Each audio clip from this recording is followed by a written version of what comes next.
Thanks, guys. We have a Fox News alert to start this hour. Less than an hour from now, the president will be meeting with senators, including John McCain, Lindsey Graham, and other key lawmakers at the White House.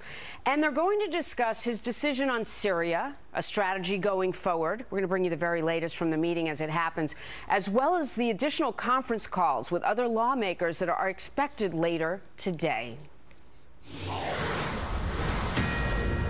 We also have this Fox News alert on Syria. U.S. carrier group is on the move, and they're headed toward the eastern Mediterranean, all as the Pentagon tweaks its potential attack plan on targets they know are inside Syria.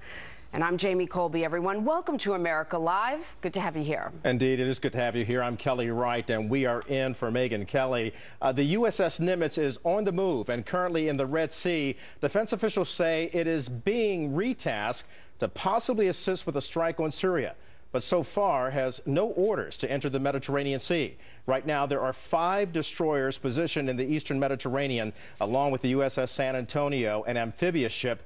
The Nimitz, should it be called to join them, would bring along a group of 4 additional destroyers and a cruiser. National security correspondent Jennifer Griffin joins us live now from the Pentagon with more details on this new move. Jennifer? Kelly, U.S. defense officials are describing this as a prudent planning decision based on developments in the region. The USS Nimitz was supposed to head back to Seattle through the Pacific after supporting operations in Afghanistan. Right now, she is somewhere in the southern Red Sea. If she is moved into the Mediterranean, that would give the president a total of 9 U.S. destroyers focused on Syria. The delay in D.C. is giving the U.S. military and Pentagon planners time to reassess targets and which resources will be needed for a possible strike. They are still likely to rely on Tomahawk missiles. Meanwhile, there continue to be reports that Assad has moved some of his key assets around. Waiting this period of time, I think it moves, as I said, the advantage to our opponents. Eventually, we will get around to delivering a blow. I'm hoping with this amount of time, we'll move more resources into the region and deliver actually a more significant blow than what we would have done if we had executed a couple of weeks ago. The USS San Antonio, an amphibious ship with 300 Marines on board, is off the coast of Syria just in case.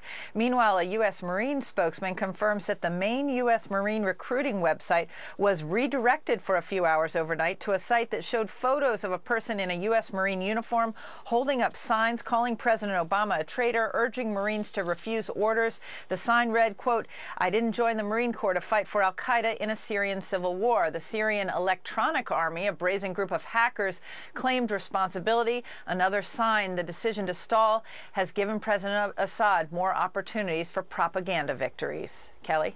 Jennifer, let me ask you about that. The delay, what is it causing in terms of concern among those at the Pentagon about the fact that this is giving Syria more time to hide its military assets?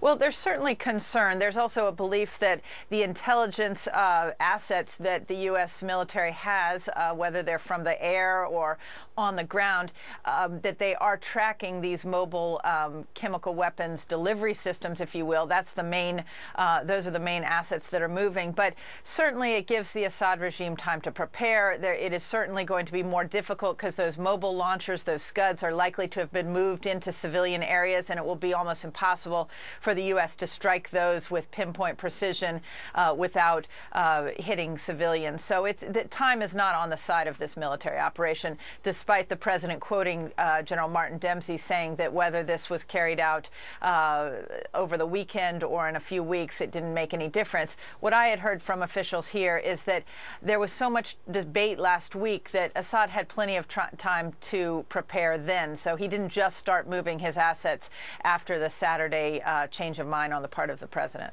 Certainly a lot of great concern over there. Thank you very much, Jennifer Griffin, reporting live from the Pentagon. Well, there's